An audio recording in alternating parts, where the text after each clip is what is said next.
Hello, hello. We're going to give folks another minute to come on in.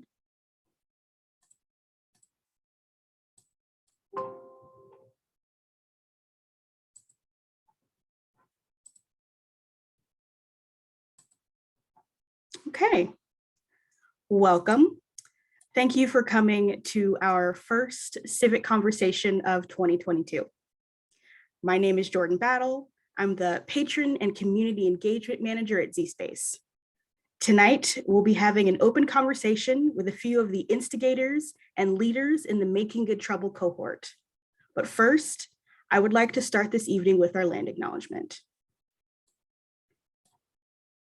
zSpace holds itself accountable to the work of undoing oppression and advancing equity to overcome our country's bitter history of segregation and racial inequality. As part of that work, we must start by acknowledging that zSpace resides on the ancestral and unceded land of San Francisco, California, the traditional land site of the Ramaytush Ohlone tribe. Since we are meeting virtually, we recognize that we are all on different unceded lands. And we pay respect to the traditional custodians of the lands on which we are meeting, and we recognize those Native communities and extend our deepest gratitude to those who have stewarded this land and offer our respect to their elders, past, present, and future. So I'm going to go ahead and drop that native land link in the chat that I hope many of you are familiar with. Feel free to let us know whose land you're occupying and calling in from.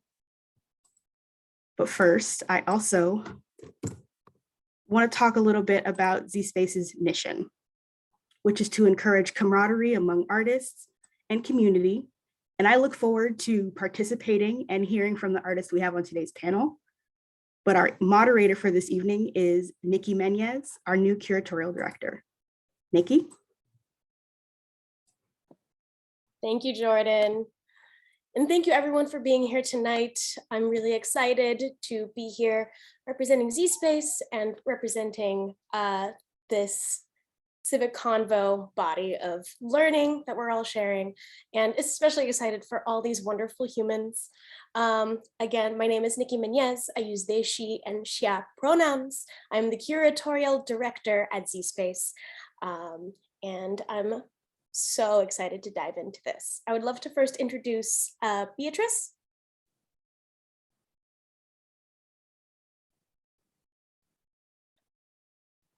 Hello.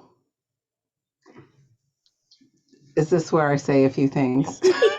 Yes, for all the folks who are going to be joining us on camera, if you could share your name, your pronouns, and your role in the cohort or your relationship to the cohort. Love that, love that. Beatrice L. Thomas, I use they and she pronouns. I am the, I think I'm like the leader of pedagogy, or the leader of the sort of like crystallizing the learnings, but really I am guided by the room that's created with the participants. But I think that I'm the one that is presenting our learning, our curricular arc. Beautiful. Thank you so much. I would next love to welcome Jessica in to introduce herself. Hi, thanks, Nikki. Thanks, Jordan. My name is Jessica Bird-Beza, she, hers, and I am calling in from the Mwekma Ohlone land, and in the executive artistic director of Playwright Foundation, and part of the planning team. There were 3 organizations that came together to support Making Good Trouble, and it was Playwright Foundation, and Magic Theater, and Crowded Fire. So I'm here kind of representing the planning team as well as a member of the cohort itself too. Wonderful, thank you, Jessica. Next up, I'd love to introduce Graham. Hi, Graham Smith, he, him pronouns, calling in today from Ramaytush speaking Ohlone land. otherwise known as the Castro District of San Francisco, on a beautiful spring evening. It's great to be here in this company, in this very good company. And I am a participant in the program. I'm a trainer being trained through Beatrice's pedagogy and with the rest of the cohort as we develop training modules for ourselves and engage in the work over the last year and a half. I'm also a freelance director in San Francisco, so that is kind of like where I'm coming from in the theater world. Yes, you are. And we do have one more person, Nikki Martinez, who will be joining us shortly. But I also want to bring to the stage, you know her, you love her, Jordan Battle is also going to be joining the panel tonight. Yay, thank you. I knew this was coming and I'm still like, okay, thank you. Yes, Jordan Battle, I use she, her pronouns. I am also a member of the Making Good Trouble cohort, and was very excited to kind of gather some of the beautiful people that I get to spend time with for this conversation, because I think it's going to be a lot of fun and I'm looking forward to jumping in. Beautiful, beautiful, beautiful. Thank you, everybody. I would love to start us off with, if especially Beatrice or Jessica, you want to jump in with how Making Good Trouble started. What were the seeds of change that you saw that you needed to plant? What is the framework of the cohort? And how is it moving and shaking and growing? Ooh, only pausing because we have a Nikki Martinez in the room. Yes. Hi, Nikki. Hi. Oh my God. No worries. Feel free to take your time to arrive. The Zoom of it all, you know, is not natural to our minds or our bodies. And, you know, Wi-Fi is weird. I just invited Jessica and or Beatrice to give us a little lowdown on Making Good Trouble. So feel free to either chime into the chat and or like raise a hand whenever you're ready to intro. I'll hop in. I saw Beatrice pointing. So yeah, I mean, I think it really started as a genesis from Sonia Fernandez, who worked at Magic Theater, who has left and gone to DC, but is still a part of the cohort as we go into our second year. But she reached out to Mina and Bethany at Crowded Fire, and then they reached out to me at Playwright Foundation, and we're like, it was like the summer of 2020, and you know, with the protests happening around George Floyd and just the racial justice like revolution, and it was like there's a need to change our theater industry. There's a need. We have artists who are out of work. How do we like help teach a new skill that I think in terms of like creating more anti-racist facilitators, as well as us taking those learnings into any room that we go in with artists and creating new spaces. And I think each of us at our own theaters, we're really like, we want to create change within, you know, our own ecosystem. And this is a chance for us to learn as well and be a part of the change and revolution. And it's a lot of unlearning and radical imagination. And it was just really exciting, this idea of pulling together a cohort. And there were quite a few folks in the community who wanted to participate. And then we found the fabulous Beatrice at Authentic Arts and Media. And it was very apparent from our first conversation that we were like, you know what, Beatrice is a perfect match for what we're trying to do. Beatrice has an arts background, understands theater, and also has an infectious energy, in addition to the like fabulous wisdom and passing a lot of wisdom about emergent strategy, which has really been guiding our process as well. And so we feel like very fortunate to be a partner. And honestly, this program has been very emergent with Beatrice and like the planning team. Like, all right, what's the next step? What's the next need? And how do we build this together? So Beatrice, I'm going to pass over to you if there's anything you want to share about, your journey. Absolutely. I want to just read this quote of John Lewis, who the program is named for, prominent activist and politician that we lost over the pandemic. But John Lewis described making good trouble as doing something out of the ordinary, making a way out of no way out, at a time when you have to say something, when you have to make a little noise, when you have to move your feet.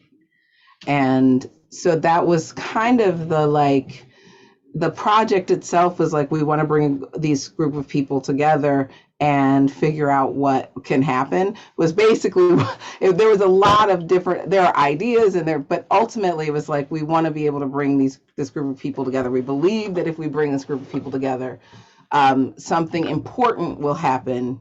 And with that, I was sort of like, well, let me tell you what I'm saying here. Or just ultimately, really, I have a really exploratory practice. Like, I don't believe that there are outcomes. I believe that you set intentions, you set values, you set priorities, and you ensure good practice and process, transparency and collective movement forward, right? We don't move forward until everyone understands what needs to be clarified, and you as if you move at that pace, you keep coming up with something that will work, right? You're not basing it on things that don't exist, and you're constantly re-examining. You're in the process, I think, of this cohort. It's always been the motto that we have the right to come back and re-look at how we do things, and that's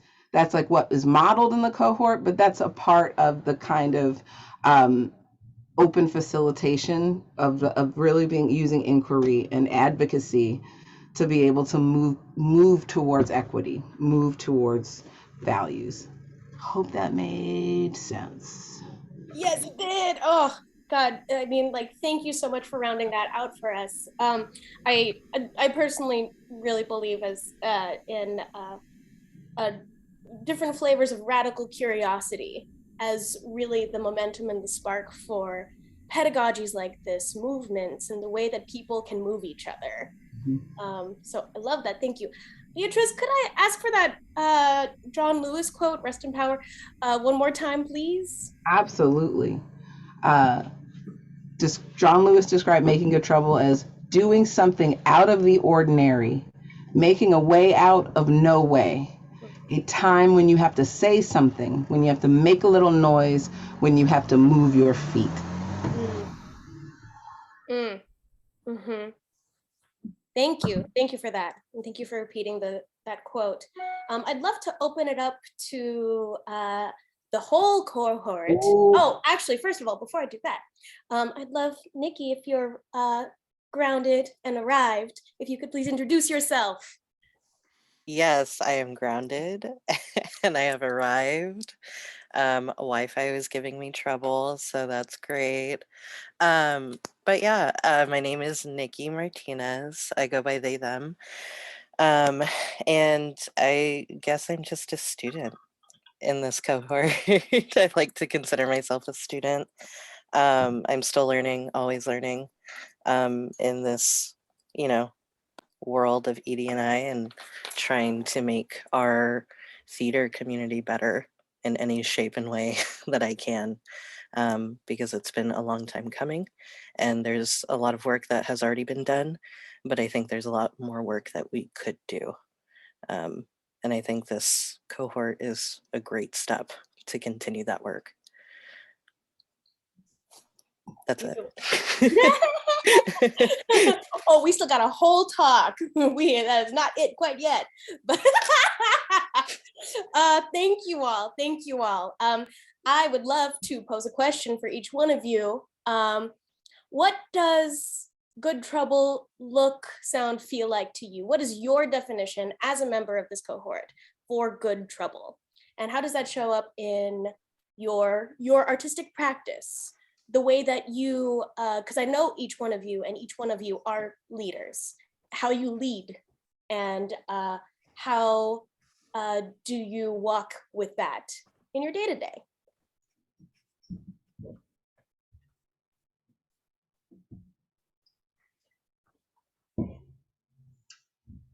I'll do it. I have to leave early, so I'll just jump on in. I think of making good trouble as like, so the things, how it feels, things that come to mind are delicious opulence, luxury, like ample everything, abundance to the max. I think making good trouble, I feel it pays off. I feel like making good trouble is, it gives you like a dirty little boost, just like reading like a novel. Like, making good trouble is that thing where you're like, you're doing it. I'm making this choice. I am making this intervention, and it connects you to something, So I think it's true. Z Space, it's all about that Taurus energy. But it's also about, this is the world that we will create when we make this good trouble is going to be delicious. I don't have any other way of, I have dreamed it. I have written about it. I am working towards it. I know it very well in my mind. So I recommend everybody get clear on the deliciousness that awaits us once we hit hit our goal. So I will stop there. Beatrice, I love this idea of like good trouble as delicious, that there's a pleasure to thinking bigger, accomplishing more, being more connected. Thank you for that. I see a lot of nods. I see a lot of pondering. Come on, Graham. What you got? All right. I'm here for it. I love what you said, Beatrice. And I think part of this moment that we have been experiencing for the last 2.5 years, but probably much, much, much longer, it's only our awareness that's been brought to the broken systems that we've inherited in the theater universe. And I feel, as somebody who's in my something 40s, that why did I wait so long? Why did I wait so patiently in line for so long for the gatekeepers to open their busted gates? And this work is work that is delicious because it makes me want to ensure that the next generation and the next generation does not have to wait at a busted gate, but is encouraged to build a different path to go up and over or around or all the different ways to move forward and make the art that they want to make without asking for someone else's permission. And I also want to make sure that, like, as a director in my rooms, the first thing I say now in any rehearsal process, which is kind of a direct result of the work of making good trouble, the first words out of my mouth are, nothing is more important to me than your health and well-being during this entire process. And so if we need to stop everything to make sure that your health and well-being are taken care of, we will stop the train, because that's it. And so that's just like one small way that this work is appearing for me. The other thing that I have started during the last 2 years of pandemic is a group called Bay Area Artists for Racial Justice. And we're basically a very boring group of accountants who, when someone else comes to us to say, we're experiencing some sort of difficulty or challenge that we think is wrong, could you help us hold that organization accountable? then we start checking receipts, and we're very boring about it. It's not very exciting, but it's, I think, important work so that organizations know that we're there to help them to achieve the things they say that they are doing, even if they aren't practicing that yet. And we just start checking receipts to help them practice it. So those are some things. Beautiful. Thank you, Graham. I'm hearing the thing that stuck out to me was, yes, resisting urgency and prioritizing community care, checking those receipts, holding systems and institutions and individuals accountable, and working for the next generation, really understanding that we are working in something that is broken, in multiple things that are broken, and we can do better by the people who are coming up behind us. Thank you. Thank you. Anybody else want to offer? I can jump in if Jessica and Nikki need more time to ponder.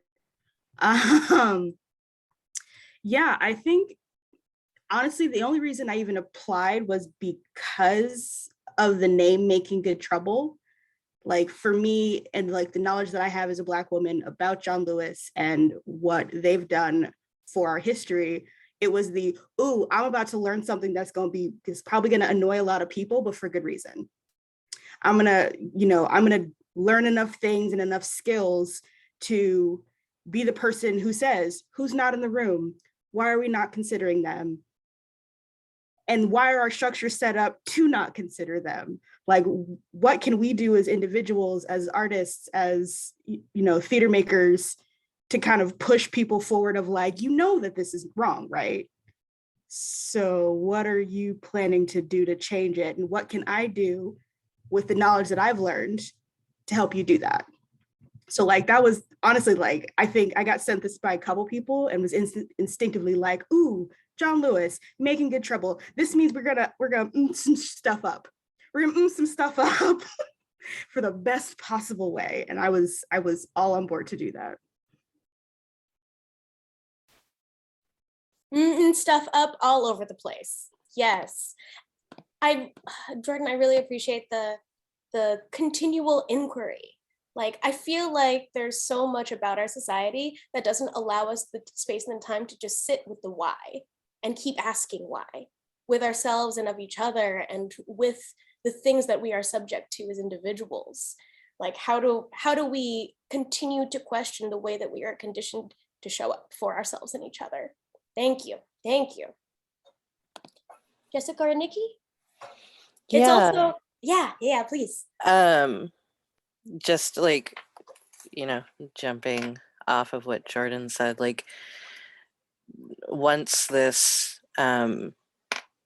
program got explained to me by Lee and Eli or Kezia, I was sort of like hesitant because I've always been sort of the person that was like, I like to observe before I'm able to be like, okay, let's talk about this. And I'll call you out in a very safe way in this idea of safe.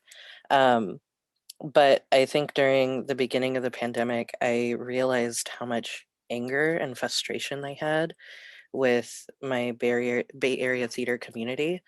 That I've always had, even when I was going through a social justice program of performing arts in San Francisco, like learning about like needing to network and needing to like, to put it bluntly, just kiss ass all the time.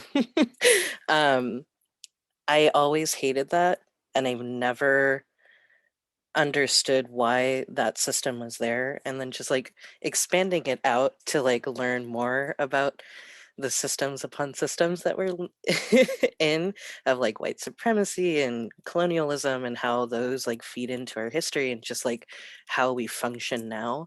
I think, this step of taking this course really allowed me to bloom in a way that I've always wanted to and like speak up as much as I wanted to. And so like this really motivated me and like fit in this direction that I felt like my career needed to take, because being an actor, being a playwright, I felt stuck and I felt put in a box, and I hated it. And I actually really wanted to like throw theater away for a while. And it wasn't until doing EDI work and actually reframing it this way that I fell back in love with it.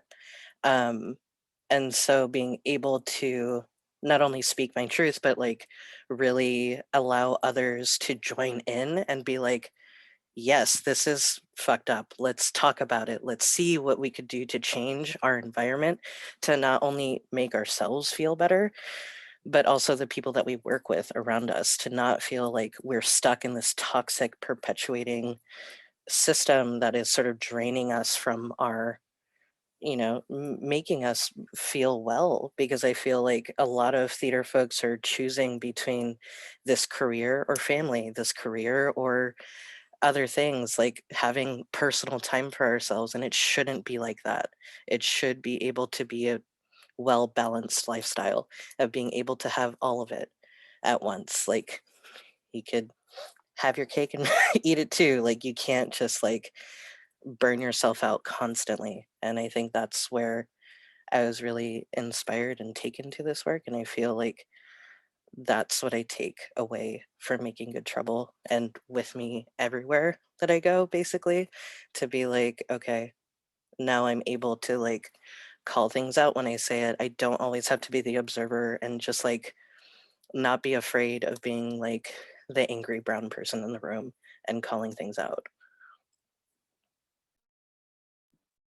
Thank you, Nikki. I'm hearing reframing to fall back in love and like the way resisting and disrupting the way that we need to bend and break ourselves within these oppressive structures. And being able to do that in ways that are good and safe for us as individuals in, rooms where we might not be majorities. Thank you. Thank you. Jessica, I want to make space for you to say your piece. I also want to honor Beatrice. I think you might need to step away soon. So I want to give you some time to share any last thoughts. I know you're chatting it up and I appreciate it. But if you have any other thoughts, any wisdoms that you wanted to impart in this group before you have to exit the Zoom room? Sure. I am, it's always a lesson for me to hear other people and what they get out of the program, because I literally have no idea, right? I'm just trying to, what I want is to arm the cohort with tools that can just support and sustain like honest dialogues that can move forward, right? But with managing with inquiry, being able to engage in a dialogue before you shut down. But this year, I think I'm excited because last year, I think it was like, we're doing the basics, the facilitation, managing the room. What if it goes terribly wrong? What are some of those techniques? And I think this year, we're going to get to do a lot more small working groups where we actually explore how do we invite folks' opinions, thoughts, and insights. How do you invite a full room of people to share? And then how do you take that share and start to shape it, whittle it, organize it, sort it, in order to come up with a set of ideas, understandings where we can start to make proposals for action.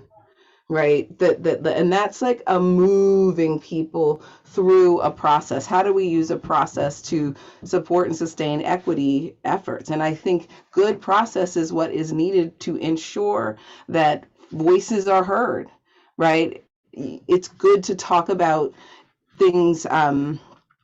We make these, I would say we're building in a facilitation agenda, but should take you as long to build that agenda as it does to have the conversation, because we are thinking about the alchemy of a room, the way that our questions or prompts move together. And so there's something rather, I feel very sort of boring. There's some mechanical things, but I hope that what I bring in terms of gentle, is it activism? I don't know, but being prepared to do this work. That's it, right? Am I an activist? Am I not an activist? What does it mean? I'm sitting here trying to identify what I can do. And this is a room full of people who are also trying to identify what they can do. And so why not have a frame by which you can kind of identify, know what you can make moves on, and move more confidently through the changes that we seek. And also to just prep for disappointment. That's I think one of the biggest things that we learn in the room is it's like sometimes it won't work, or people aren't going to get it. And how do you recover from that? How do you take care of yourself? How do you not take it personally? So there's a lot of qualitative work that goes into ushering these changes forward in organizations who are really truly not that motivated to change, right? So we have to have techniques that are renewable, that we have to know how to treat ourselves. Like, go home, get your glass of wine, get into the bath, like do what you need to do to give back to yourself. Like, and then when you are ready, when you are healed, get back up on that horse and start riding those values, baby. You know, like there is joy, but we can't access full joy if we're not taking care of ourselves and giving ourselves what we need in order to do this work. And I will step on the soapbox. We are all on the same soapbox, I feel. Thank you, Beatrice. Thank you so much. I love y'all. Thank you so much for having me. I hate that I have to go, but I care so very much for each of y'all and the work that you're doing. And I really appreciate you allowing me to provoke you. And also for you provoking me, or, you know, not letting me sit in a space of teacher, but always someone who is a shoulder to shoulder learner. So thank you for having this conversation, Jordan. Like, thank you, Nikki. Thank you, Rebecca. Nope, I don't know your best friend's name, but they are back there. They're hustling the Zoom and they're killing it. And then our ASL interpreters, I want to say, y'all beautiful. And I'm trying to have you at every event. Okay. Bye.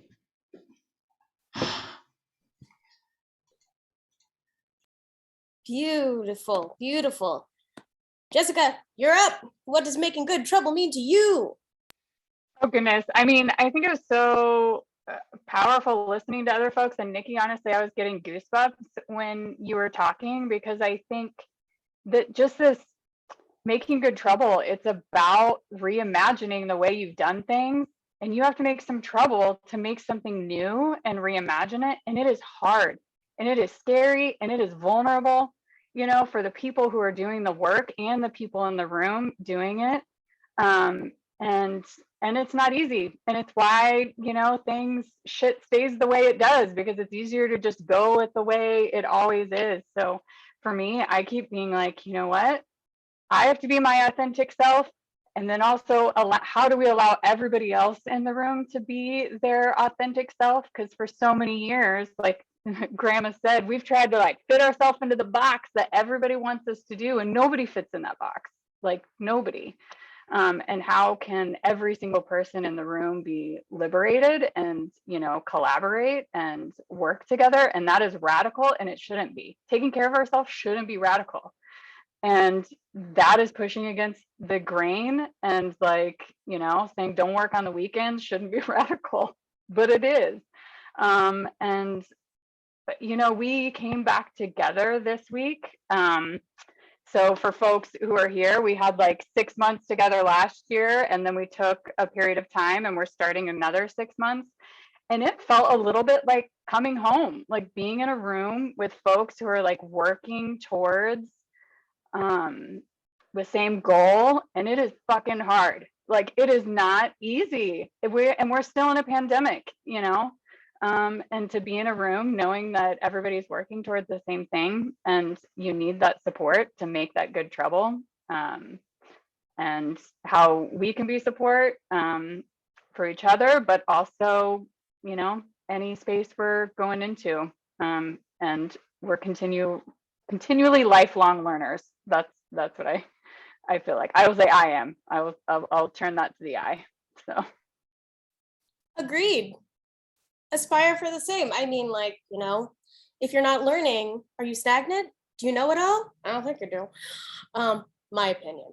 But thank you, Jessica. I heard reimagining, like just having the space and the time to reimagine and to do that, like I'm feeling how beautiful the community that you all have built for each other is, the way that you support one another, hold one another. And yes, taking care of ourselves should not be a radical act. And especially us as art makers, facilitators, administrators, like, you know, the nonprofit industrial complex is a thing. And in order to resist yet another oppressive system, prioritizing caring for ourselves is also a way that we can model caring for one another. So thank you for saying that.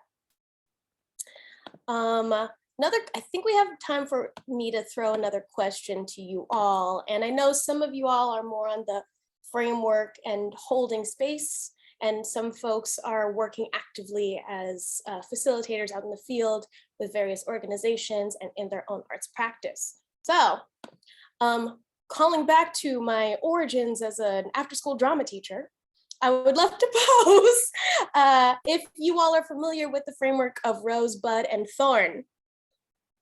I'm seeing nods, yes.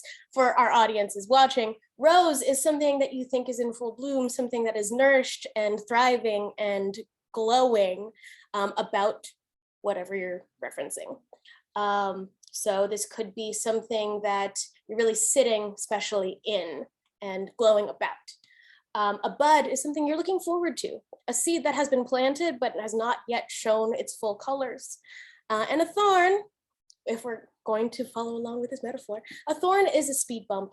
It's a lesson learned. It's something that you grappled or continue to grapple with. Claro? Yes? Beautiful. Thank you, Sheila. Yes, after school drama teachers. All right, does anybody want to offer up a rose, bud, and or thorn about this work and how it's shown up in your practices? And like full disclosure, I appreciate that this has been a joyful room, an appreciative and grateful room so far. And also that this work is hard. It is a struggle. And the fact that you all are with each other in community doing this, but also go off on your own is an incredible feat. And you all, I mean, I know you all fairly well, so I know that you're brilliant, but the fact that you're also able to hold this in your practice is incredible to me. So thank you. Yeah, I can jump in again, only because we were talking briefly about this before we started, so mine is top of mind. I'm happy to share a rose and a bud. Rose being that I have been asked to do front of house consultations. While folks don't actually know that I'm also an actor, they are very aware that I know my lane of front of house, and I have quite a bit of experience here. So being asked to consult with people's front of house to give them discussions about microaggressions and de-escalation has been really uplifting for me to realize, like, oh, I actually do know what I'm talking about. And someone wants to hear that. That's been a lovely rose for me. A bud, though, is also realizing that why are we in 2022 and this is the first time folks are trying to come up with training to help their front of house. So I go into these conversations knowing it's the first one, and I try to give that disclaimer, it should not be the last. This should be the introductory conversation. This should be just that little bit to get folks started, but that I hope that they will do these continuously, either internally or with a facilitator, so that their front of house can actually get some more de-escalation skills or learn how to address microaggressions, when to address microaggressions, or even recognize them. So yeah, that's my rose and my bud. Anti-racism is a practice. It is a practice. There is no end goal. Thank you, Jordan. I so appreciate that. And that's blooming for you with front of house specific stuff. Thank you. Sorry. I'll quiet down and take up less space, but offer the mic back to you all. I can just, kind of lift up what Jordan said and something that Beatrice was saying, with a little bit of a thorn, which is that, I think a lot of organizations think that when they hire an anti-racism consultant to do EDI work in their organization, that it's kind of like a one-stop fix, that it's like a smog check and you go and you're like, here's where your organization needs, a replacement gasket, and we'll just swap that in and you're done. You're good to go. And here's like a seal of approval. I think a lot of organizations are rightfully feeling like this is an urgent concern, but also, part of this training teaches us that urgency is part of the problem, that an urgent desire to fix the problem is not the lifelong commitment to anti-racism that we need, and that the work goes on, and that it's not like a one moment fix, but it's like maybe you need a salaried position, maybe you need to consistently invest several times a year in doing a training to help your staff. And so that dispelling that myth is sometimes difficult and sometimes a thorn. Thank you, Graham. Yes, Band-Aid fixes do not heal deep diseases in our institutions and organizations. Nikki, I see you're unmuted. Go for it, my friend. Hello. Okay. Sorry, I have this like mute thing on my headphones, so like I'm actually muted, so I'm like, oh wait. But yeah, I think the rose that I have found is being able to introduce intersectionality in ED&I work in a lot of organizations, because I feel like when people hear ED&I, or like if they ask for a training, they're very one lane focused. They're like, okay, let's talk about racism. Let's talk about gendered bathrooms and pronouns.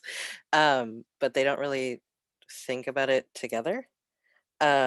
So it's always like this constant reminder for organizations to be like, no, we need to think about all of these aspects because they feed into each other. All these oppressive factors feed into each other. And I feel like that's a constant reminder that like I am seeing myself make to these organizations when I'm hired as an EDI consultant or um, mediator or things like that. It's just like reminding people that this is not, we're focusing on like, let's say pronouns and bathroom uses, but there's also the other layers of other people's identities, whether they be disabled, whether they be BIPOC, or anything else, and needing to have that understanding to understand a person as a whole and understanding to treat them better. It sounds funny, like for me, like I find it funny to talk about it because I'm just like, it should be common sense, but I'm sorry that it's not. Let's talk about it. um so that's like there. I think the budding thing that is happening for me is that I'm getting hired a lot to do work in schools, and being able to talk to students who are there. They're like, I'm ready, let's go, let's talk about ED&I work, let's do this, like we are here for it. And they know a lot more than a lot of teachers give them credit for. And a lot of the times it's like the teachers and the organizations or the school educational structure itself being like, we had an EDI training in the 70s and that's it. And I'm all like, great, though there's a lot to learn. um, and that's what I've noticed, and sort of just being like, wow, this is so weird and dissonant, because you think and expect professors and like higher education to be on top of learning, right? Because they're an educational system, but they're not. And it's just so strange to me, but also just like this very fulfilling thing because I've actually always wanted to work with kids and just like talk to them. And when I say kids, I mean like high school and up, and anything below. I'm like, I could play with you, but like other than that, I don't really feel like I could have a deep conversation with you. Um, so it's nice to have those conversations and to have those interactions, to be like talking with the younger generation, seeing where they're coming from, seeing what they want to talk about, seeing how they would love to confront issues in the classroom but feeling fear because of authoritative figures, and like how to deconstruct that and really reframe a classroom structure.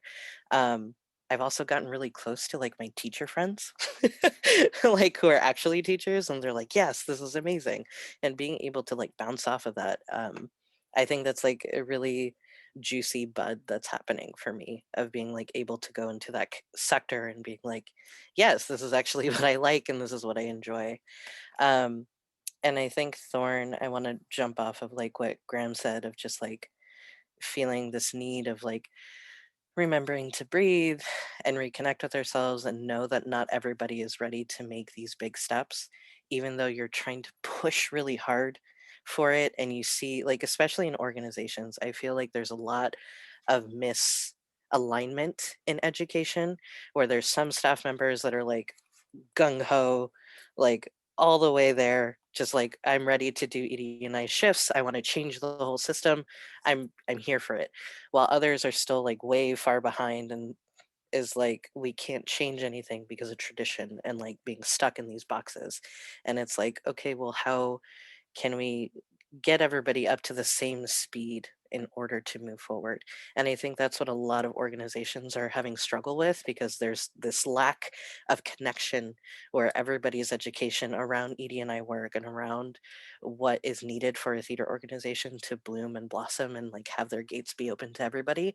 It's sort of like at this standstill of like fighting back and forth, of like people really wanting to do things now while others are still trying to catch up and get there. Um, and I think that's the thorn that I've been feeling a lot. And it's like, I also feel that frustration, but also needing to remind myself, like, this is a process. Like, everybody's taking their own process to grow at their own pace. Some people don't even have a seed yet. It's just dirt. Like, we need to help. But yeah. Just sprinkle a little fertilizer in there too while you're at it. Just like break through the rocks in the soil. I hear you.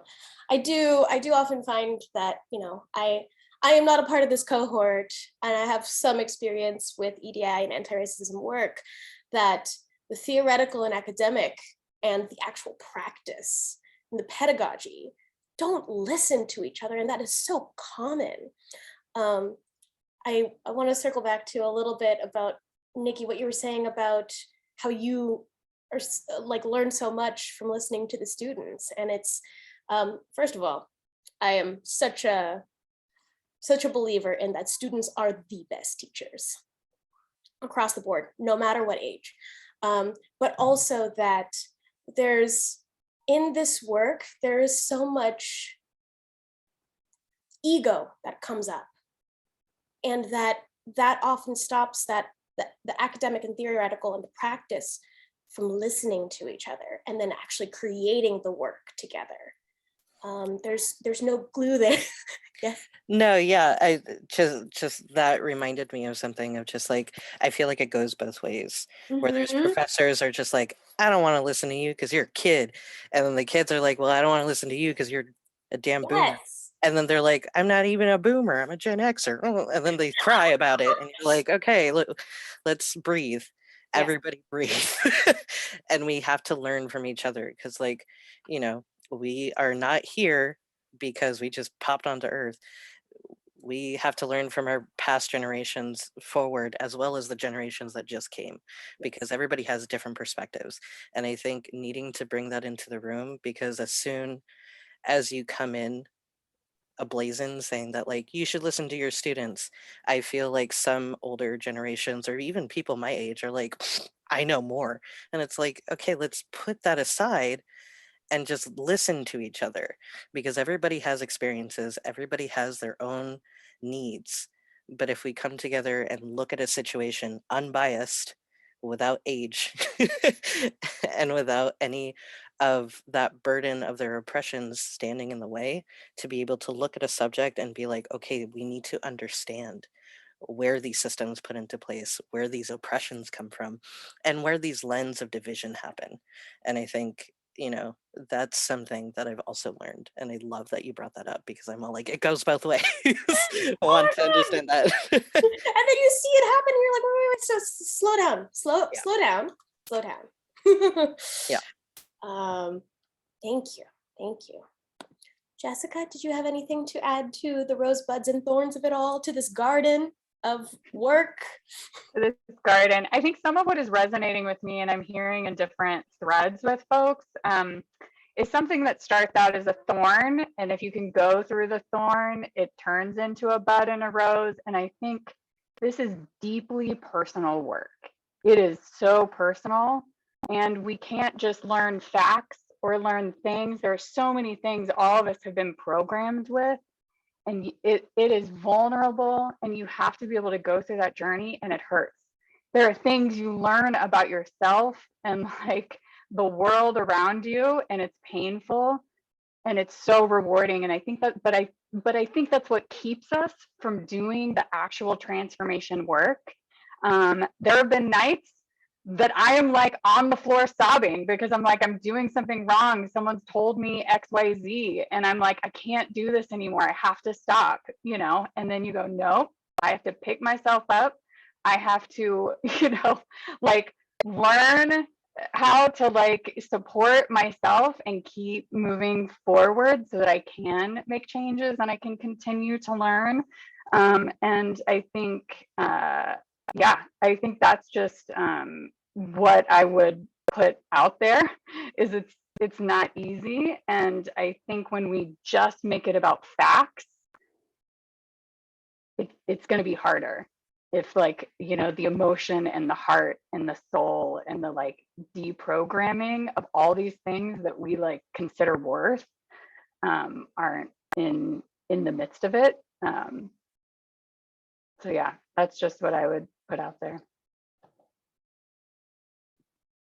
Yes,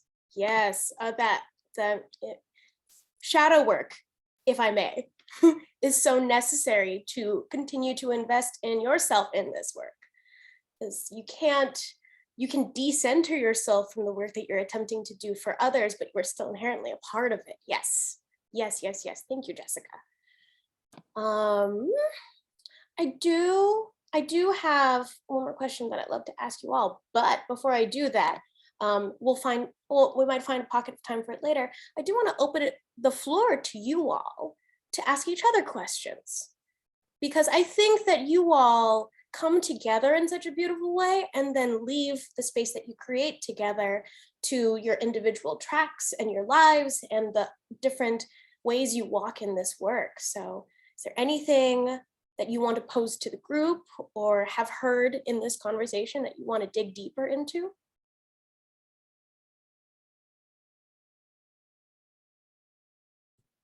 Can I just give flowers? Is that okay? Yes, lovely. I want to say I didn't really know any of the other folks in the I knew some people, but like I didn't know Jessica very well. We met briefly in a virtual space. I had never talked to Graham before this cohort, and I had never spoken to Nikki. I had seen Nikki in many of the social media groups that we're in, and I was like, I don't know this person, but I want to be their friend. And now, as I hear everybody talk about, you know, their own experiences of what they're either dealing with personally or like the things they're being asked to do as facilitators, I'm just like, oh my gosh, we are all actually so cool. I was like, that is it. But like, I just appreciate that everyone really does bring such a different perspective, and none of us are invalidating each other in that. I think that is something that Beatrice really helped us all learn, for at least for myself, is that like our lived experiences are the root of this work. And so I can sit here and be in awe of all the work that Nikki's doing and just understanding like working with students is not easy, and being that open to say, I want to know what you want to do is beautiful. Graham, as a director, creating that space in the room, which is something that I think folks are just now starting to do, of like, this is a two-way street, y'all. I care about you, you care about me, let's protect each other. And Jessica, I know you're reading Playwright, you're like running Playwrights Foundation, and I have worked in that space with you a little bit, and knowing the care you're taking with everybody who comes through that space, I just wanted to like throw out flowers for all of you, because I think you're amazing. And this was just, I really appreciate that y'all were willing to jump in this conversation. That means so much. And I guess I just want to like, I keep coming back to what Beatrice said tonight that took me a little bit by surprise in the way that the best things Beatrice always says take me by surprise and go right to the heart. But that word deliciousness, that like making good trouble is about deliciousness. And I second everything that you've just said, because I feel like the best roses have been to be in this company, despite the fact that the problems and challenges we're looking at and trying to actively dismantle are large and will outlast us. I am so strengthened and encouraged and educated by all of the different perspectives of all the different work that all the Making Good Trouble cohort is up to. And I am grateful for the ways that this cohort holds me accountable. I know there have been some moments in our small groups where I've gone all the way down the wrong way, and my group has been there to just hold space and back me up and say, maybe that's not the right way to look at the situation.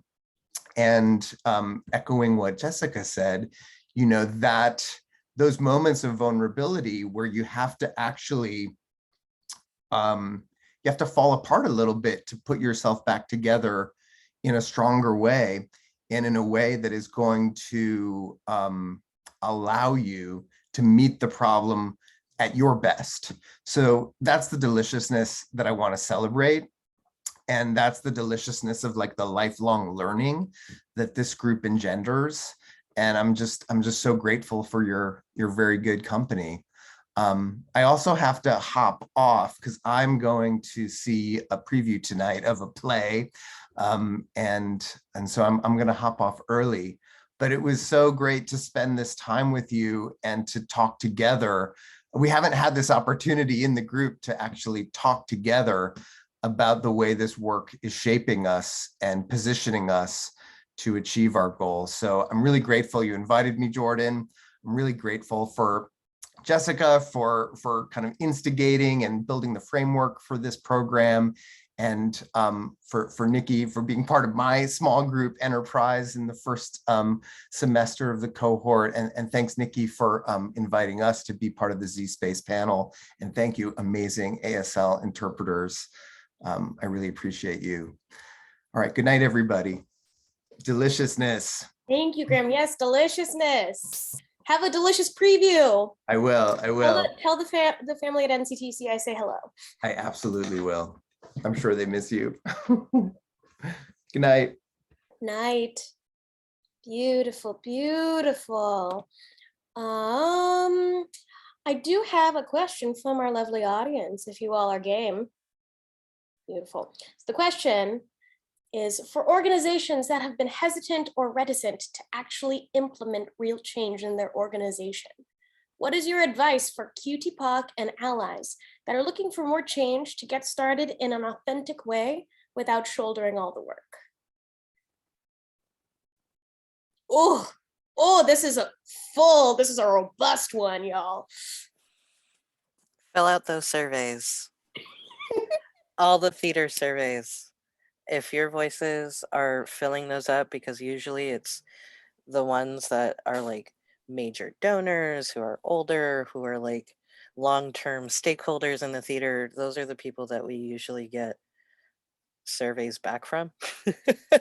But if we have your voices, I feel like a lot more organizations will start turning their heads and be like, oh, there's an issue. Because the audience is their main source of revenue, because tickets. And I think, sharing your voice in that way without putting all the burden on you, it's a very quick, maybe 5 to 10 minute out of your day just to fill out a survey and let them know what the issues you see in the theater. As an audience, as a participant, as an actor or artistic, contract worker, fill out those surveys. They're extremely important. Don't just breeze by them and say everything's great because you want to network with them. No, say your piece, because I feel like that little thing that you do without putting all that burden on you says volumes for artistic directors, board members specifically. They really pay attention to that, and then they hunker down on the staff, and you're like, we've been telling you to change. Now the audience is telling you to change. So I feel like that's one way to do it. And working in development, like, we really pay attention to those things. So 100% believe like that could be your start to do it. Oh, I love the idea of like taking up space as like an audience member as a part of the community through a survey. I don't think I've ever thought of it that way before. Thank you, Nikki. Also, nope, I lost my train of thought. Never mind. Jessica, Jordan, you got anything for this question? It's such a big question because it's so hard to think about. How do you, because if folks aren't willing to do it, there's going to have to be some work in the process. I think for me, I think it's all about, there's been a lot of conversations about if folks can listen to each other. Just Nikki, like, if folks are coming at you like, I'm not going to listen to you because you're XYZ, and you're already starting the conversation defensive or accusatory, folks are going to listen less. Yes. So if it's about like mutual care for this organization that you both care about, and like wanting to be like, hey, I just want to, share with you about my experience in a way that like folks can receive, then maybe we can listen to each other, and then you can, not have to carry the burden. But I think also I'm like trying to, even for myself, sometimes I just am like, oh, that's not for me, I'm just going to walk away, instead of like having that kind of tough conversation with folks about why you're walking away. And so, yeah, I think entering into that. But I love this idea of a survey. I hadn't thought about it, but surveys, we look at those, y'all. It's like, It's our main source of funding. Grants look at it. We look at it. I know a lot of organizations are into data arts, and we have to put in a bunch of things like feedback and critiques from the audience. So like, it says a lot. It like hits them in the money. It hits them in their, artistic practice of like the shows that they put out per season. It hits them in a lot of places. So highly recommend that, because it's a very like non-argumentative way, because they asked you for your feedback, and every theater asks for feedback from their audience in one way or another, whether it be a digital survey or a physical survey. Fill those out. I feel like that's the greatest step to do it without holding all the burden onto yourself. Mm-hmm. Yeah. I'm going to uplift artists too, because organizations are starting to put out more surveys.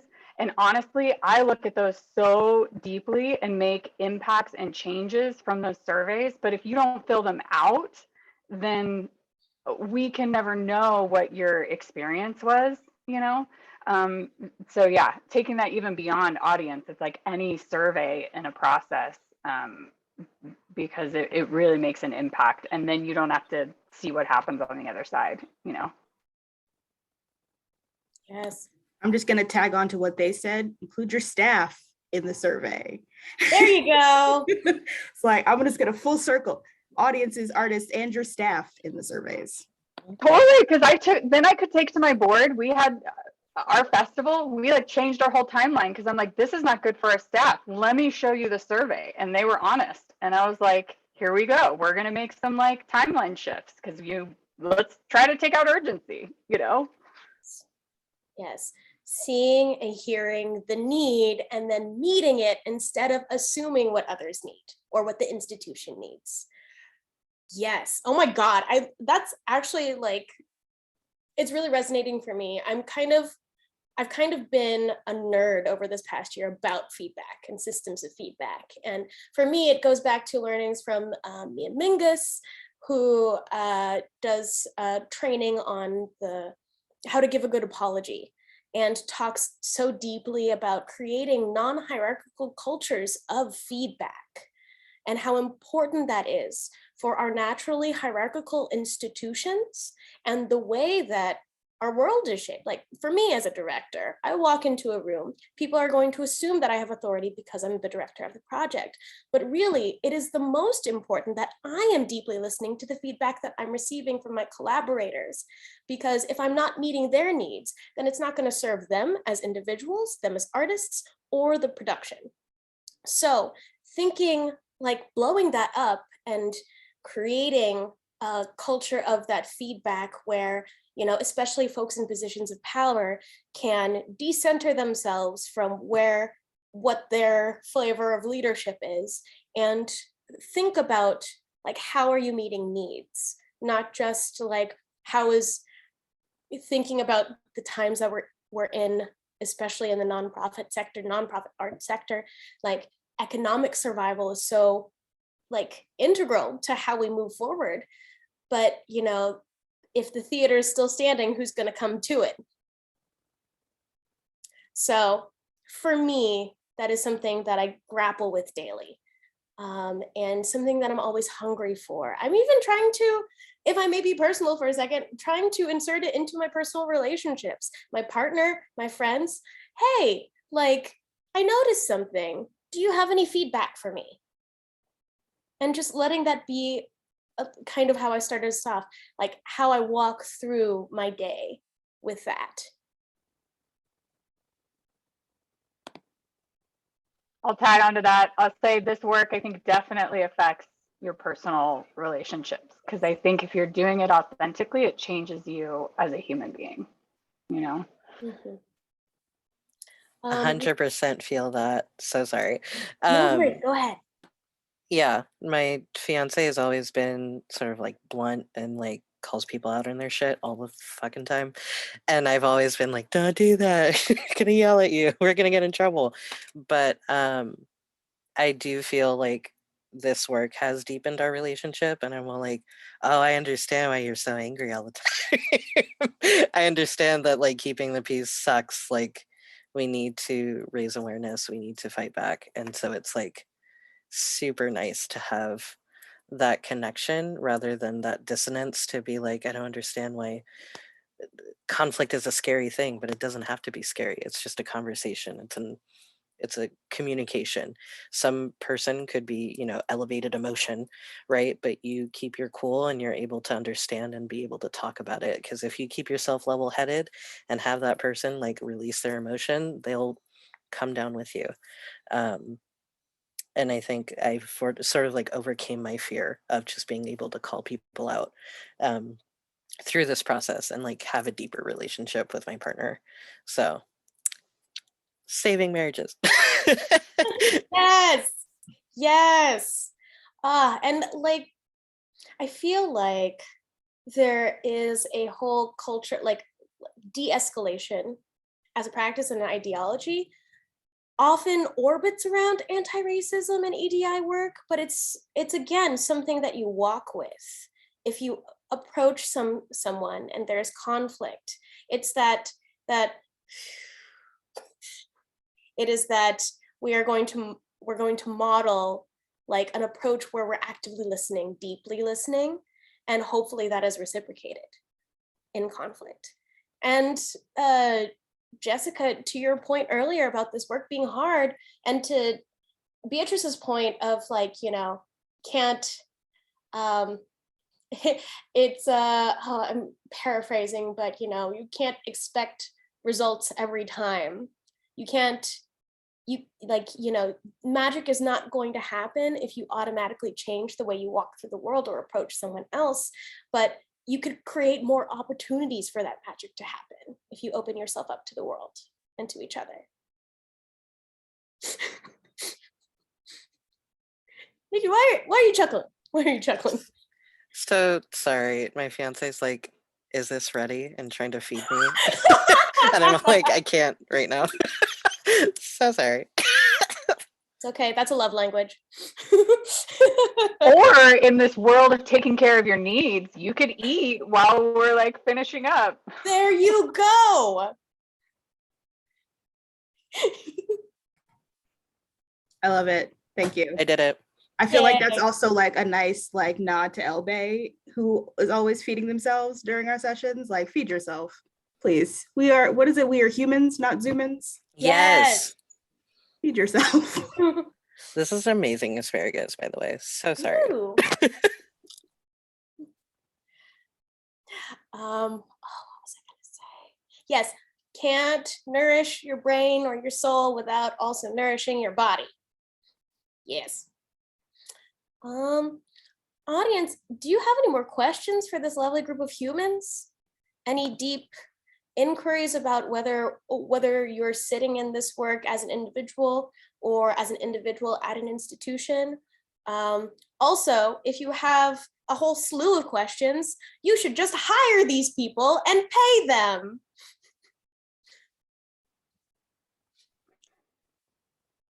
I was gonna throw into the, oh no, go ahead, Jordan. Did you have something? Were you gonna throw in that if folks want to hire us, they should email us? Because I can drop our email in the chat. Yeah, I mean, I think we've been really trying to like share opportunities with the group for sure.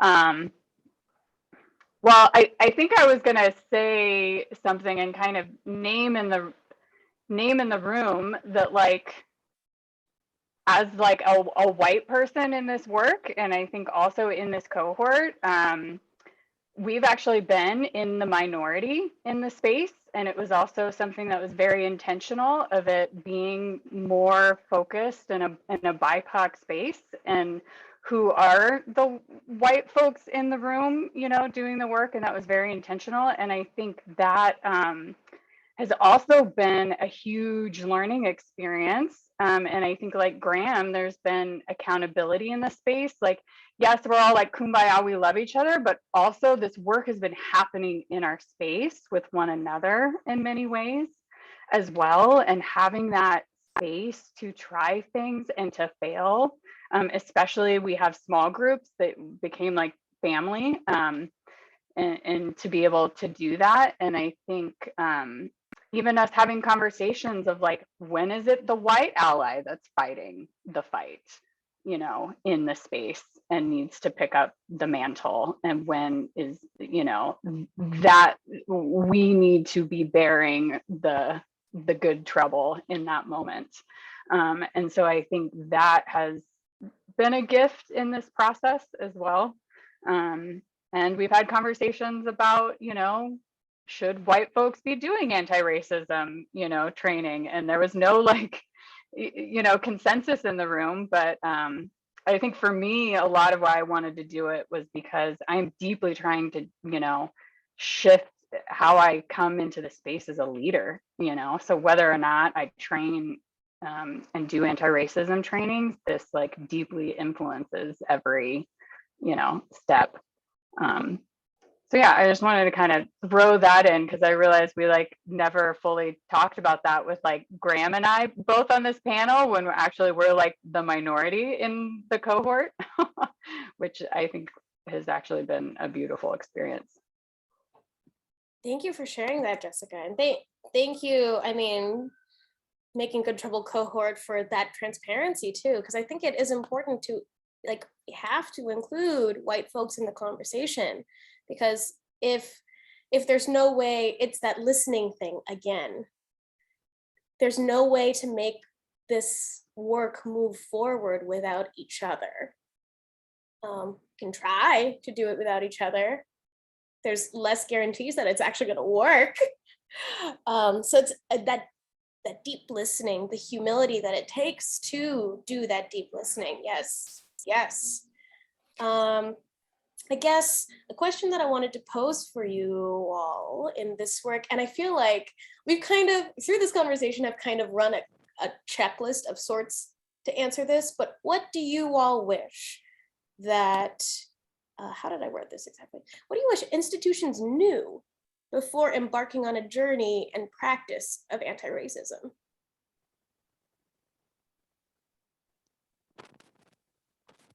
You know, there's the basics like, you know, admitting that we live in a white supremacist capitalist colonial culture, being able to name that, naming that, you know, whiteness is prevalent in everything that we do, and that there are isms everywhere in us and around us. For me personally, I'm tired of seeing people try to treat it like a checklist. Sort of like the first few things that you said, like when I'm doing an EDI training, like I could tell coming into a room if they're just trying to check a box and then move forward. And not really sinking in the fact that anti-racist work is ongoing work. It's a continuation instead of just like, okay, I learned this. Next. And sort of just like forget about the learning 2 weeks later because it's not come up again. So I feel like stop treating it like a checklist, stop treating it like a syllabus, but treat it more as like a lifestyle. It is literally a lifestyle. It's not only for your organization, but it's also internal work. It's starting to get your staff and yourself working through the systems that you were born into. It is not your fault. But these are the systems that we are presented with, and how can we change this to make it better for everyone? And I think that's what a lot of people get stuck on, especially folks who are just starting this work, who are very much resistant of being like, I didn't do this. And it's all like, okay, relax. We know that you didn't do this personally, but this is the circumstance. This is the history of how it got to this point where it's still terrible, to be honest. Like, people are still facing racism every day. People are still facing ableism and prejudices all over the place. And I think there's a real shift that needs to happen, like a real breakthrough to people to understand that it does affect their life, not only within the workforce, but also everything outside of it. It leaves with you. It doesn't just, you can't leave it at the door. Like a lot of theater folks say, like, leave your emotions at the door, get on stage. And it's all like, that's very toxic. Stop. No, it follows you everywhere. No matter how much you try to bury it down, no much how much you just like, I'm going to turn it on for work and then turn it off when I'm outside. Like it follows you. Like if you're really dedicated to this work, it does follow you, and it should. And if it doesn't, then you're doing something wrong. You're not really paying attention. You're not listening. You're not dedicated to the work. And I feel like I try to send that message whenever I do EDI work in a classroom or in a theater organization. Like I really make that a point, because if they're not with it, they're going to get real upset real fast. And there's not really a quick fix for this. And I feel like a lot of people want there to be a quick fix because of this urgency, especially being 2 years in a pandemic and sort of like being open, but not really. People are really gung ho to like get back to normal, but this is not normal. We are not living in the same world, and we need to recognize that, and we need to change with it.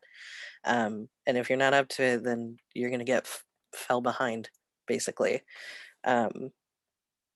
And yeah, I feel like that's what this work needs. Not a checklist, but really getting your whole body into it, mentally, physically, everything. Okay, embodied work. I see you. I hear you. I also like, especially us speaking through the lens of being theater makers, practitioners, administrators. Like, we are ultimately doing deeply human work, and so is this.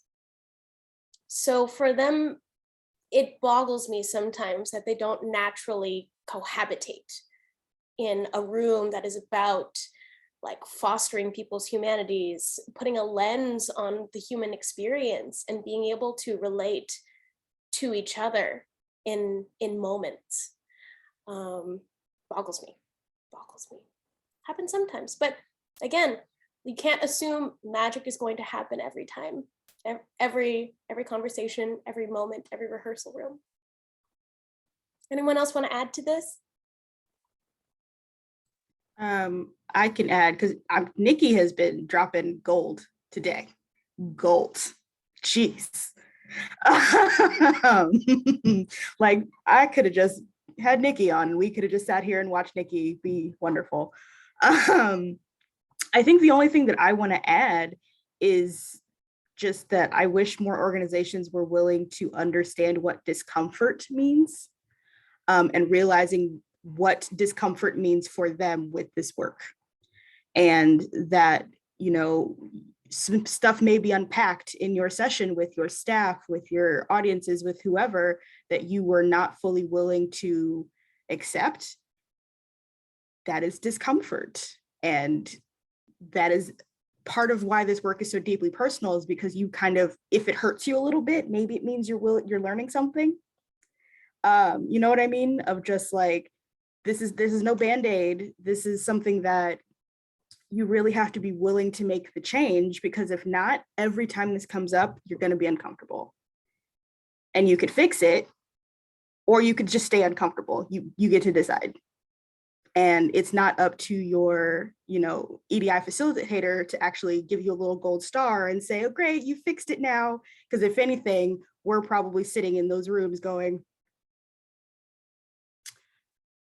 how do you feel that went? Do you feel, what, you know, we're not always looking for outcomes, but how do you feel that went for you? Were you changed by anything? Did anything resonate with you? Like, it's going to be a challenge from start to finish. And I just hope organizations are ready for that.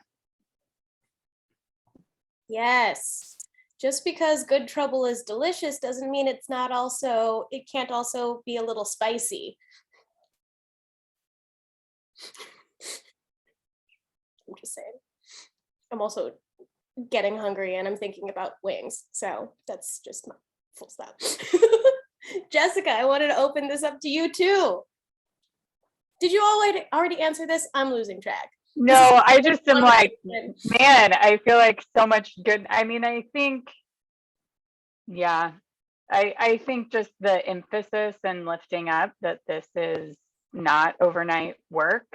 And it's every single day and every single conversation. We've even been having conversations like, oh, do we have an EDI committee? And it's like, sometimes when you do that, it gets segmented in an EDI committee instead of like, well, we're all responsible for this. And how do we train and like, you know,